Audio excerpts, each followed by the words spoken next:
دشمنوں کے نرغے میں گرے ہوئے ایک نوجوان کی داستان شجاعت، جس کے لیے ناموس وطن کی حفاظت نقد جاں سے بڑھ کر عزیز تھی۔ یہ ایک ایسے نوجوان کی ہنگامہ خیز زندگی کی سرگزشت ہے جو اپنے ملک کی سرحدوں کی سلامتی کو یقینی بنانے کے لیے دشمن ملک کے شاطر ہندوؤں کی سازشوں کو ناکام بناتا رہا، دشمنوں کو ناکو چنے چبواتا رہا۔ سازشی ذہن رکھنے والے ہندوؤں کو ان کی غاصبانہ فطرت کی فصل کاٹنی پڑی۔ آگ جلتی رہی، خون ابلتا رہا اور وہ اپنی مجاہدانہ شان سے آگے بڑھتا رہا۔ جو ہاتھ اس کی جانب بڑھا کٹ کے رہا۔ دشمنوں کی ہر چال خود انہی کے لیے شہ مات بنی۔ محترم جناب اقبال کاظمی صاحب کے قلم سے نکلا ایک شاہکار ناول سرفروش مجاہد انگارے۔ کہانی کی طرف بڑھنے سے پہلے آپ سے گزارش ہے کہ چینل کو سبسکرائب کر کے ساتھ میں موجود بیل آئیکن پر کلک کر لیں تاکہ جیسے ہی نئی قسط اپلوڈ کی جائے فوراً آپ تک پہنچ جایا کرے۔ چلیے کہانی کی طرف چلتے ہیں۔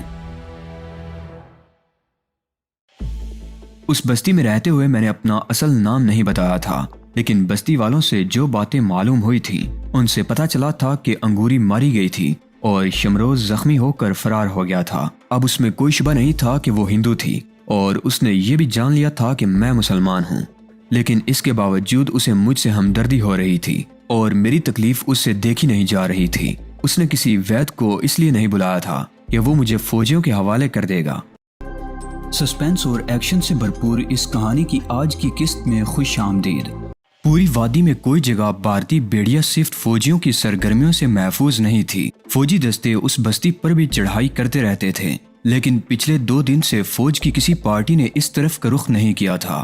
بستی کے لوگوں نے مجھے ہاتھوں ہاتھ لیا۔ مجھے بشیر احمد نامی ایک شخص کے گھر پر پہنچا دیا گیا۔ سب سے پہلے میرے کھانے پینے کا بندوبست کیا گیا اور پھر ایک بوڑھا میرے زخم کا معائنہ کرنے لگا۔ عبدالحفیظ حکیم تھا۔ میرا زخم دیکھ کر اس کی آنکھوں میں تشویش کی لہر دوڑ گئی۔ میں 3 دن سے بھاگ دوڑ کر رہا تھا اور اس بھاگ دوڑ اور کوئی علاج نہ ہونے کی وجہ سے بھی زخم بگڑنے لگا تھا۔ تمہیں علاج کے ساتھ آرام کی بھی ضرورت ہے بیٹا، حفیظ نے کہا۔ اگر زخم زیادہ بگڑ گیا تو تمہاری یہ ٹانگ مفلوج ہو جائے گی۔ آرام؟ میں نے گہرا سانس لیتے ہوئے جواب دیا۔ آرام تو اس وقت ہی ملے گا جب ہم ہندو غاصبوں کو اس وادی سے نکال دیں گے۔ میں تم سے اتفاق کرتا ہوں، ہر کشمیری مسلمان کا عہد یہی ہے، لیکن حکیم حفیظ چند لمحوں کو خاموش ہوا، پھر بولا، لیکن ان غاصبوں کو وادی سے نکالنے کے لیے اپنے ہاتھوں پیروں کا تندرست ہونا ضروری ہے۔ تم چند روز یہاں رہو، میں تمہارا علاج کروں گا، تم انشاءاللہ ٹھیک ہو جاؤ گے۔ حکیم حفیظ نے جڑی بوٹیوں سے تیار کیا ہوا ایک مرہم میرے زخم پر باندھ دیا۔ مجھے اس بستی میں 2 دن گزر گئے۔ اس زخم اور مسلسل بھاگ دوڑ کی وجہ سے اب میں اپنے آپ میں کمزوری محسوس کرنے لگا تھا۔ حکیم حفیظ روزانہ میری پٹی تبدیل کر رہا تھا، لیکن ظاہر ہے 2 دن میں زخم ٹھیک نہیں ہو سکتا تھا۔ اس نے مجھے چند روز آرام کرنے کو بھی کہا تھا، لیکن تیسرے روز شام کے وقت اچانک ہی بھارتی فوجیوں کے ایک دستے نے گاؤں پر ہلہ بول دیا۔ انہیں اطلاع ملی تھی کہ بستی والوں نے کسی زخمی مجاہد کو پناہ دے رکھی ہے۔ میں کسی نہ کسی طرح موقع پا کر اس بستی سے نکل گیا اور پہاڑوں میں روپوش ہو گیا۔ اس وقت میرے جسم پر ایک پاجامہ اور کرتا تھا۔ میری ٹانگ میں رہ کر ٹھیسیں اٹھ رہی تھی۔ ایک قدم اٹھانے کی ہمت نہیں تھی، لیکن میں پہاڑوں میں رات بھر سفر کرتا رہا۔ کبھی چند منٹ آرام کرنے کے لیے بیٹھ جاتا اور پھر چل پڑتا۔ اس بستی میں رہتے ہوئے میں نے اپنا اصل نام نہیں بتایا تھا، لیکن بستی والوں سے جو باتیں معلوم ہوئی تھی ان سے پتہ چلا تھا کہ انگوری ماری گئی تھی اور شمروز زخمی ہو کر فرار ہو گیا تھا۔ وہ بھارتی فوج کو سب سے زیادہ مطلوب تھا۔ اس کے ساتھ ہی فوج کو کمانڈر محب اللہ، کمانڈر الیاس اور دوسرے نامور مجاہد لیڈروں کی بھی تلاش تھی۔ میں نے راہ فرار اختیار نہیں کی تھی۔ مجھے کسی ایسی منزل کی تلاش تھی جہاں چند روز آرام کر سکوں اور مجاہدین کی ایک نئی طاقت جمع کر کے بھارتی غاصبوں کے خلاف اثر نو کارروائیاں شروع کر سکوں۔ رات بیت گئی۔ سردی کی وجہ سے میرے زخم کی تکلیف بھی بڑھ گئی تھی، مگر میں سورج نکلنے کے بعد بھی چلتا رہا۔ میں اس وقت دریا کے ساتھ ساتھ ہی سفر کرتا رہا۔ بھوک، تھکن اور زخم کی تکلیف سے میری حالت بہت خستہ ہو رہی تھی۔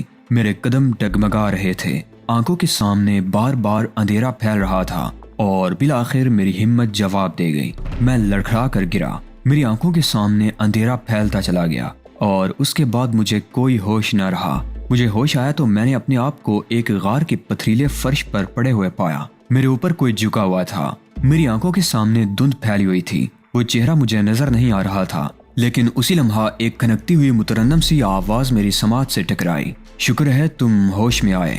میں تو پریشان ہو گئی تھی۔ میں سر جھٹکنے لگا، آنکھوں کے سامنے سے دھند چھٹنے لگی اور وہ چہرہ واضح ہوتا چلا گیا۔ وہ وجیہہ و ملیح چہرہ بہت ہی حسین تھا۔ میرے ذہن میں انگوری کا خیال ابھرا، لیکن وہ انگوری نہیں تھی۔ انگوری نے ماتھے پر کبھی بندیا نہیں لگائی تھی۔ اور پھر مجھے یاد آ گیا کہ انگوری تو اب اس دنیا میں ہی نہیں رہی تھی۔ وہ بہت حسین تھی، موٹی موٹی سیاہ آنکھیں جن میں ستاروں جیسی چمک تھی، اور ماتھے پر سرخ بندیا بہت بلی لگ رہی تھی۔ وہ گھٹنوں کے بل بیٹھی آگے کو جھکی ہوئی تھی۔ اس کی نظریں میرے چہرے پر مرکوز تھیں۔ میں غور سے اس کی طرف دیکھ رہا تھا۔ میرے حواس بحال ہو رہے تھے۔ اس کے ماتھے پر چمکتی ہوئی بندیا دیکھ کر مجھے اندازہ لگانے میں دشواری پیش نہیں آئی کہ وہ ہندو تھی، اور اس کے ساتھ ہی میرے دماغ میں سنسناہٹ سی ہونے لگی۔ میں پلک جھپکے بغیر اس کی طرف دیکھتا رہا۔ اس چہرے اور اس آواز نے مجھے مسحور سا کر دیا، اور ایک لمحہ کو میں یہ بھول گیا کہ میں کون ہوں، کس حال میں ہوں اور کہاں ہوں۔ کیسے ہو جی؟ وہ جل ترنگ سی آواز پھر میری سماعت سے ٹکرائی۔ تم جتنی دیر بے ہوش رہے، ہم نے بھگوان سے پرارتھنا کی کہ تم ہوش میں آ جاؤ۔ سیانے ٹھیک ہی کہتے ہیں، دل سے مانگی ہوئی دعا ضرور پوری ہوتی ہے۔ تم ہوش میں آ گئے، میری دعا پوری ہو گئی۔ اب تم چنتا مت کرو، بہت جلد اچھے ہو جاؤ گے۔ میں چند لمحے اس کی طرف دیکھتا رہا اور پھر اٹھنے کی کوشش کی تو درد کی ایک شدید لہر برقی رو کی طرح میرے بدن میں پھیلتی چلی گئی۔ میں بے اختیار کرا اٹھا اور دوبارہ پتھریلے فرش پر لیٹ گیا۔ میری زخمی ٹانگ میں شدید درد کی ٹھیسیں اٹھ رہی تھیں۔ میں نے دانت بینچ کر آنکھیں بند کر لیں اور ذہن پر زور دے کر سوچنے لگا کہ میں کہاں ہوں، میری ٹانگ کیسے زخمی ہوئی تھی۔ میں اور انگوری فوجی قافلے کی تباہی کے بعد 2-3 دن اونچے پہاڑوں میں سفر کرنے کے بعد پہلگام سے چند میل دور غلام رسول نامی ایک کاشتکار کے فارم ہاؤس میں پہنچے تھے، جہاں ایک زخمی مجاہد پہلے ہی موجود تھا، اور پھر اسی رات بھارتی فوجیوں نے اس فارم پر حملہ کر دیا۔ ہم مقابلے کی پوزیشن میں بھی نہیں تھے۔ غلام رسول اور اس کی بیوی نے ہمیں وہاں سے بھگا دینا چاہا تھا، کیونکہ ان کے خیال میں میری اور انگوری کی زندگیاں سب سے اہم تھیں اور کشمیری قوم کو ہماری ضرورت تھی۔ فارم ہاؤس سے فرار کی کوشش میں انگوری بھارتی فوجیوں کی گولیوں سے چھلنی ہو گئی اور میری ٹانگ میں بھی گولی لگی، لیکن میں وہاں سے بھاگ نکلنے میں کامیاب ہو گیا۔ میں 2 دن تک پہاڑوں میں بھٹکتا رہا۔ مجھے کسی ایسی جگہ کی تلاش تھی جہاں میں چند روز آرام کر سکوں اور اپنے بگڑے ہوئے ساتھیوں سے رابطہ کر کے انہیں ایک جگہ جمع کر سکوں، لیکن مجھے ایسی کوئی جگہ نہیں ملی۔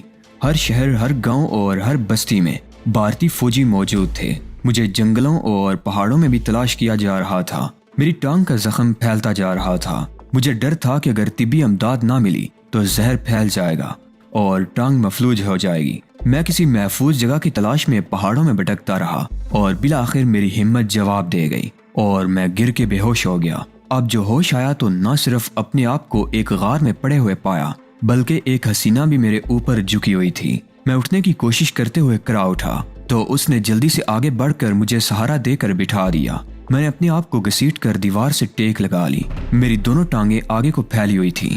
جس ٹانگ میں گولی لگی تھی وہ لکڑی کے تختے کی طرح اکڑی ہوئی تھی۔ پتلون کا وہ حصہ خون سے سرخ ہو رہا تھا۔ خون سوکھ گیا تھا اور پتلون کا کپڑا بھی اکڑا ہوا تھا۔ تم بہت گھائل ہو جی، وہ حسینہ میری طرف دیکھتے ہوئے بولی۔ کیسے لگی گولی تمہاری ٹانگ میں؟ تمہیں کیسے پتا چلا کہ مجھے گولی لگی ہے؟ اپنی تکلیف کے باوجود اس کی بات سن کر میں چونکے بغیر نہیں رہ سکا تھا۔ ہم نے دیکھا تھا جی، اس نے نظریں جھکاتے ہوئے مدھم لہجے میں جواب دیا۔ ہم تو وید جی کو بلانے جا رہے تھے، مگر اس کارن ہم نے ارادہ بدل دیا۔ کس کارن؟ میں نے الجھی ہوئی نظروں سے اس کی طرف دیکھا۔ تم مسلمان ہو جی، اس نے شرماتے ہوئے جواب دیا۔ اگر ہم وید جی کو بلا لاتے تو وہ تمہیں سینکوں کے حوالے کر دیتے، اس لیے ہم نے وید جی کو نہیں بلایا اور تمہارے ہوش میں آنے کا انتظار کرتے رہے۔ اب بتاؤ جی، ہم تمہارا کریں کیا؟ تمہارا کشٹ ہم سے دیکھا نہیں جاتا۔ میں گہری نظروں سے اس کی طرف دیکھ رہا تھا۔ اب اس میں کوئی شبہ نہیں تھا کہ وہ ہندو تھی اور اس نے یہ بھی جان لیا تھا کہ میں مسلمان ہوں، لیکن اس کے باوجود اسے مجھ سے ہمدردی ہو رہی تھی اور میری تکلیف اس سے دیکھی نہیں جا رہی تھی۔ اس نے کسی وید کو اس لیے نہیں بلایا تھا کہ وہ مجھے فوجیوں کے حوالے کر دے گا۔ تم کون ہو؟ یہ جگہ کون سی ہے؟ اور مجھے اس غار میں کون لایا تھا؟ میں نے ایک وقت میں کئی سوال کر ڈالے۔ ہمارا نام سیتا ہے جی، سیتا دیوی، اس نے جواب دیا۔ یہ جگہ ڈوڈا سے 5 کوس دور ہے۔ وہ ادھر ایک چھوٹی سی بستی ہے، چند گھر ہیں۔ میرا ماما وہاں رہتا ہے، اس کی زمین ہے، سیب کے باغ ہیں اور وہ بستی کا مکھیا بھی ہے۔ ہم جے پور سے آئے ہوئے ہیں جی۔ وہ چند لمحوں کو خاموش ہوئی، پھر بات جاری رکھتے ہوئے کہنے لگی، ہم سیر کو اس طرف آئے تھے لیکن تمہیں وہاں بے ہوش پڑے دیکھا۔ آس پاس اور کوئی نہیں تھا۔ ہم تمہیں اٹھا کر اس غار میں لے آئے اور ندیا سے پانی لا کر تمہیں ہوش میں لانے کی کوشش کرتے رہے۔ مجھے تو یہاں ایسی کوئی چیز نظر نہیں آ رہی۔ تم پانی کس میں لائی تھی اور ندیا یہاں سے کتنی دور ہے؟ میں نے ادھر ادھر دیکھتے ہوئے پوچھا۔ ندیا ادھر نیچے کی طرف ہے جی، اس نے ایک طرف اشارہ کیا۔ ہم ندیا پر جا کر اپن ساڑی کا پلو بھگو لیتے تھے اور یہاں آ کر تمہارے منہ پر نچوڑ دیتے تھے، پر تم بہت بے ہوش تھے اور جانتے ہو 2 گھنٹوں بعد ہوش میں آئے ہو۔ تم ہندو ہو اور تم نے یہ بھی جان لیا کہ میں مسلمان ہوں، اس کے باوجود تم نے بستی والوں کو میرے بارے میں اطلاع نہیں دی۔ میں نے اس کے چہرے پر نظریں جماتے ہوئے کہا، تم تو پہلے ہی گائل ہو۔ وہ بولی، بستی والے تمہیں سینکوں کے حوالے کر دیتے اور وہ تمہیں مار دیتے اور تم نہیں چاہتی تھی کہ میں مار دیا جاؤں۔ میں نے ایک بار پھر اس کے چہرے پر نظریں جما دی۔ ہم نے جے پور میں سنا تھا کہ کشمیر میں مسلمان ہندوؤں پر بہت ظلم کرتے ہیں۔ ہمارے پتا جی تو ہمیں یہاں آنے نہیں دیتے تھے، لیکن ہم زبردستی آ گئے۔ یہاں 1 مہینہ سے ہیں اور جو کچھ دیکھا وہ بہت افسوسناک ہے جی، یعنی مسلمان ہندوؤں پر ظلم ڈال رہے ہیں۔ میں نے کہا، نہیں جی، اس نے جواب دیا، بات تو اس کے الٹ ہے جی۔ ہمارے ماما کی بستی میں زیادہ گھر ہندوؤں کے ہیں جی، 5-6 گھر مسلمانوں کے بھی ہیں۔ ہندوؤں نے انہیں ڈرایا دھمکایا تو وہ اپنے گھر اور اپنی زمینیں بھی چھوڑ کر چلے گئے۔ اب مسلمانوں کا صرف ایک گھر ہے، چاچا قربان علی، بہت اچھا آدمی ہے۔ وہ بوڑھا آدمی ہے، ایک جوان بیٹی ہے۔ میرے ماما سے اس کی بچپن کی دوستی ہے، اس لیے بستی کے ہندو چاچا قربان علی کو تنگ نہیں کرتے۔ وہ بہت اچھا آدمی ہے۔ وہ چند لمحوں کو خاموش ہوئی، پھر بولی، ادھر مسلمانوں پر بہت ظلم ہوتا ہے۔ جموں میں، کشمیر میں، ہر جگہ انہیں تنگ کیا جاتا ہے۔ سینک ان کے گھروں میں گھس جاتے ہیں، ان پر گولیاں چلاتے ہیں، مسلمان عورتوں کو بالوں سے پکڑ کر سڑکوں پر گھسیٹتے ہیں، ان کا بلاತ್ಕಾರ کرتے ہیں۔ ڈاؤڈا میں ہم نے خود دیکھا ہے جی، بلاತ್ಕಾರ کرتے ہوئے۔ میں نے پوچھا، نہیں جی، وہ جلدی سے بولی، عورتوں کو بالوں سے پکڑ کر سڑکوں پر گھسیٹتے ہوئے اور انہیں ٹھوکریں مارتے ہوئے۔ گویا تمہیں کشمیر کے مسلمانوں سے ہمدردی ہے۔ کیا تم نے کبھی اپنے ماما سے یہ بات کہی ہے؟ میں نے پوچھا۔ ایک بار کہی تھی جی، جب ہم شروع میں یہاں آئے تھے، سیتا دیوی نے جواب دیا۔ ماما نے ہمیں ڈانٹ دیا تھا کہ آئندہ ہم محتاط رہیں اور کسی کے سامنے ایسی باتیں نہ کریں، پر میں وہ دن کیسے بھول سکتی ہوں جب 4 لڑکے ڈاؤڈا کی طرف سے پہاڑیوں میں بھاگتے ہوئے اس طرف آ گئے تھے اور سینکوں نے رام مندر والے چشمے کے قریب انہیں گھیر کر گولیوں سے بون دیا تھا۔ ہم نے سب کچھ دیکھا تھا مگر ماما سے کچھ نہیں کہا۔ ہمیں بہت دکھ ہوا تھا۔ ہم ماما سے اپنے دکھ کا اظہار کرتے تو وہ ہمیں بڑے زور سے ڈانٹتے، اور اب وہ چند لمحوں کو خاموش ہوئی، پھر بولی، اور اب تم آ گئے ہو، بہت گائل ہو، ہماری سمجھ میں نہیں آ رہا کہ ہم تمہارا کیا کریں۔ میں نے پہلی مرتبہ غور سے اس کی طرف دیکھا۔ اس کی عمر 25 اور 30 کے درمیان رہی ہوگی۔ تم میری مدد کرنا چاہتی ہو سیتا؟ میں نے اس کے چہرے پر نظریں جماتے ہوئے کہا۔ تم چاہتی ہو کہ میں بھارتی سینکوں کے ہتھے نہ چڑھوں؟ ہاں، میں یہی چاہتی ہوں، لیکن میری سمجھ میں نہیں آتا کہ تمہاری مدد کس طرح کروں۔ تمہارا علاج نہ ہوا تو تم ایک طرح سے میری مدد کر سکتی ہو۔ میں نے اس کی بات کاٹ دی۔ تم نے بتایا تھا کہ تمہاری بستی میں ایک مسلمان گھرانہ بھی ہے اور تمہارا ماما اس بوڑھے مسلمان قربان علی کا بچپن کا دوست ہے۔ ہاں، سیتا دیوی نے اس بات میں سر ہلایا۔ کیا تم قربان علی کو میرے بارے میں بتا سکتی ہو، اس طرح کہ کسی اور کو پتہ نہ چلے؟ میں نے کہا، ارے ہاں۔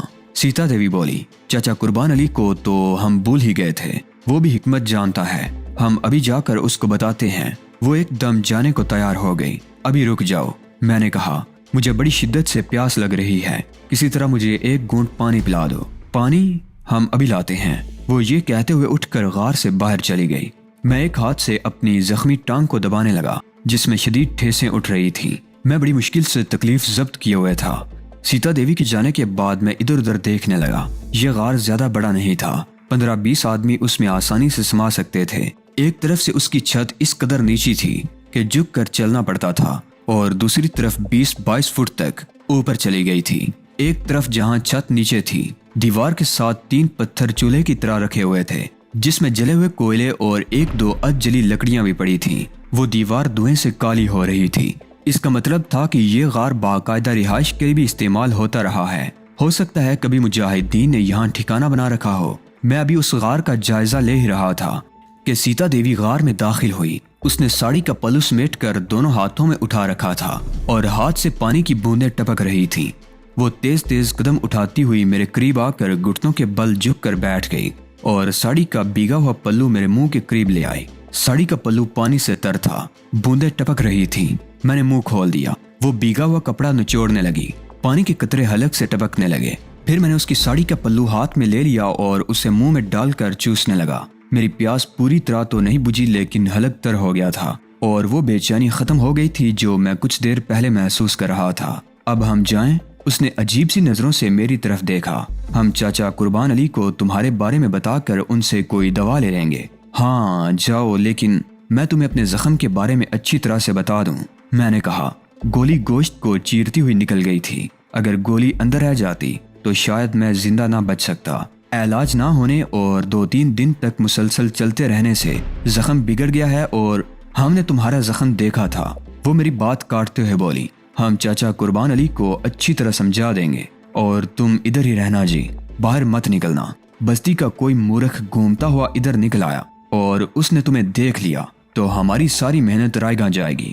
ٹھیک ہے، میں اس غار سے باہر نہیں نکلوں گا، میں نے مسکراتے ہوئے کہا۔ وہ اٹھ کر باہر کی طرف جانے لگی۔ دہانے کے قریب رک کر اس نے میری طرف دیکھا اور پھر باہر نکل گئی۔ سیتا دیوی کے جانے کے بعد میں دیر تک اس کے بارے میں سوچتا رہا۔ وہ ہندو تھی لیکن اسے کشمیری مسلمانوں سے ہمدردی تھی۔